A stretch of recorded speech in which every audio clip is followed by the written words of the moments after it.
Dalam video kali ni, kita nak sembang pasal 5 biggest what if moment dalam bola sepak World Cup punya edition.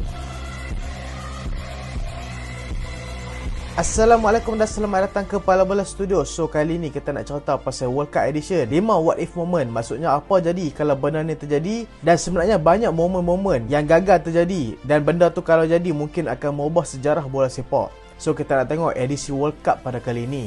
Tak mau cakap banyak, kita masuk nombor 5. Nombor 5, apa jadi kalau Roberto Baggio berjaya janakan penalti pada Piala Dunia 1994? Pada Piala Dunia 1994, final perlawanan antara pasukan Brazil dan juga pasukan Itali, di mana dalam game tu mereka tak dapat menentukan pemenang dalam masa sebenar dan juga masa tambahan. So mau tak mau kena masuk ke dalam sepakan penalti.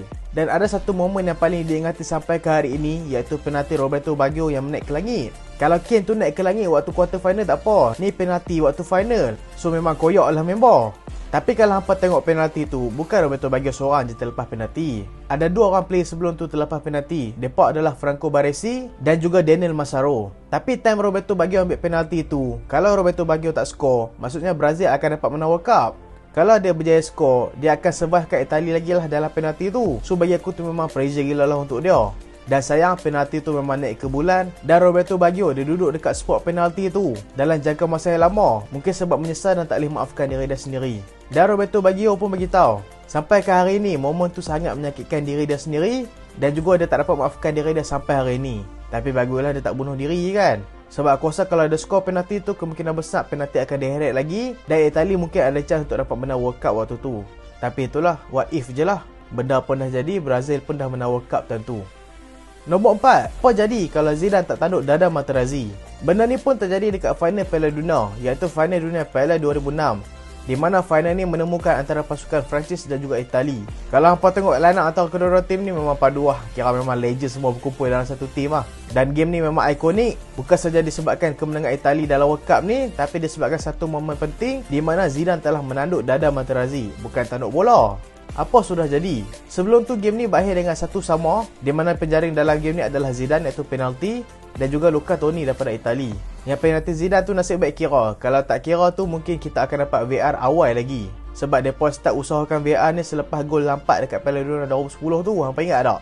Dalam game ni pemenang tak dapat ditentukan dalam masa sebenar. Seperti biasa, kebanyakan final memang tak dapat ditentukan dalam masa yang sebenar. Dan dekat masa tambahan, pada minit ke 108, tiba-tiba Materazzi jatuh ke atas padang. Ref pun pergi tengok lah balik kan. Rupa-rupanya Zidane dia tanduk Dada Materazzi. Dan selepas tu Zidane terus dikenakan kad merah dan terus menjatuhkan moral player-player France lah. Dan dalam game tu berakhir dengan kemenangan penalti Itali ke atas Perancis. Dan aku rasa kemungkinan besar kalau Zidane tak buat benda ni, Perancis mungkin akan dapat menang dalam waktu yang sebenar. Sebab kita boleh kata Zidane macam kepala lah dalam pasukan Perancis. Bila hilang dia, nampak macam Perancis ni bercempera sikit lah. Tapi apa yang jadi sebenarnya? Awak Zidane ni sanggup tanduk Dada Materazzi ni? Sebenarnya Zidane pun dah cerita dah sendiri, iaitu Materazzi ni keep provoke Zidane dalam seluruh game. Maksudnya daripada awal minit permainan sampailah ke minit 108 tu yang paling dia tak tahan, Materazzi ni selalu provoke Zidane. Biasalah kan provoke play star, sebab nak jatuhkan mental dia. Tapi perbuatan Materazzi ni boleh dikatakan keterlaluan, sebab dia sampai menghina mak dan juga kakak Zidane, yang membuatkan Zidane tak boleh tahan sabar dah. Zidane ni macam kalau hampa tahu, Zidane ni adalah seorang player agak panah barang jugalah. Dan tindakan tandukan dia kat atas Dada Materazzi tu menjadi momen ikonik. Tapi beberapa tahun selepas tu Materazzi pun buka mulut. Materazzi kata dia tak kata pun kat mak Zidane, dia kata dekat kakak Zidane je. Sebab Materazzi ni pun mak dia meninggal waktu dia umur 15 tahun. Takkanlah nak kata kat mak orang, betul tak?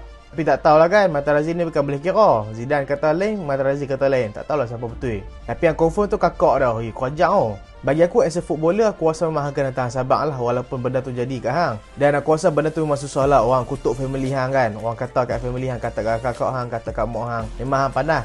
Tapi bagi aku kalau dia boleh tahan sabar, habis game, dia bantai lah Materazzi tu. Ni dia pergi bantai atas padang pula kan. Mungkin dah dia tak boleh tahan sabar dah. So kita masuk ke nombor 3. Nombor 3, apa jadi kalau Robben berjaya menjadikan gol dalam final World Cup 2010? Sekali lagi, final World Cup pada tahun 2010 menemukan pasukan antara Belanda dan juga Sepanyol. Belanda kita boleh kata sebagai pasukan yang berpengalaman lebih dekat final berbanding Sepanyol, disebabkan mereka ni ada pengalaman pernah beraksi dekat final World Cup 2 kali sebelum tu, iaitu pada tahun 1974 dan juga 1978. Dan Sepanyol ini merupakan pentas pertama mereka dalam final World Cup. So agak gugup lah kan. Dan kalau hampa tengok barisan player, pasukan Sepanyol dan juga pasukan Belanda memang dipenuhi player-player star yang tengah peak perform lah. Pasukan Sepanyol tentu ada trio midfield yang memang mematikan. Ada macam Xavi, ada Iniesta, ada Sergio Busquets. Tak tambah lagi Torres dekat depan, Puyo dengan Pique dekat defense. So memang padu lah tentu.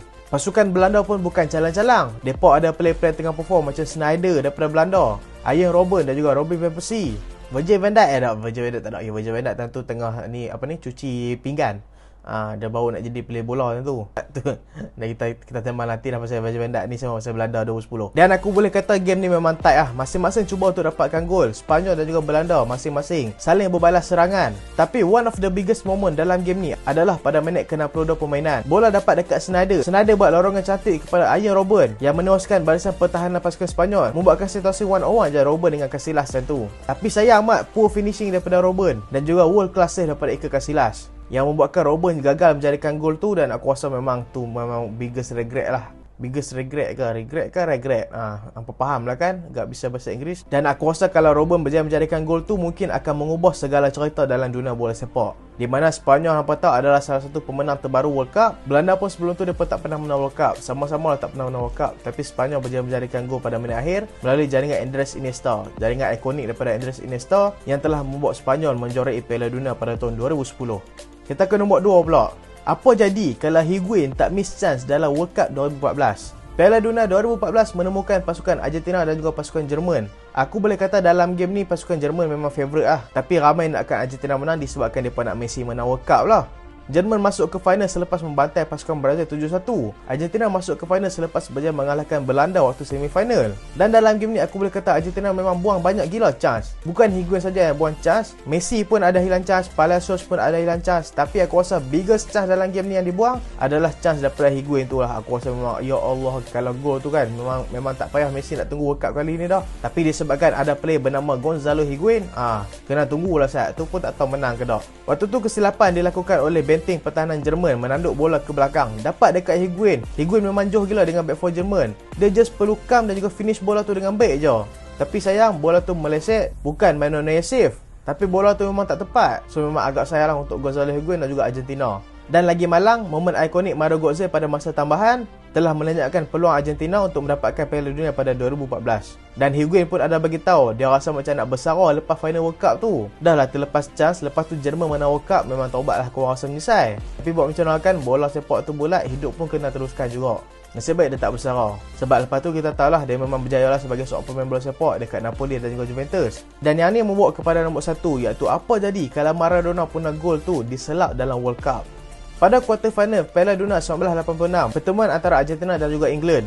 Waktu tu Maradona masuk dalam World Cup dalam keadaan memang tengah perform gila. Dan mereka dapat lepas group stage. Dan round 16 mereka menang dengan Uruguay. Quarter final mereka kena berhadapan dengan pasukan England. Dan aku boleh kata game ni memang game Maradona. Maradona dalam game ni memang menari lah. Memang perform habis lah dalam game ni. Kita play England sana sini, dribble sana sini. Memang dia ni susah dirantai lah oleh pasukan England. Dan dalam game ni pun Argentina telah menang 2-1 dalam game ni. Dengan 2 gol daripada jaringan Diego Maradona. Dan 1 lagi jaringan England melalui Gary Lineker daripada England. Tapi bukan tu yang kita nak sembang. Ada satu gol yang aku rasa kalau ada VAR lah ni, aku rasa memang gol tu diselak lah.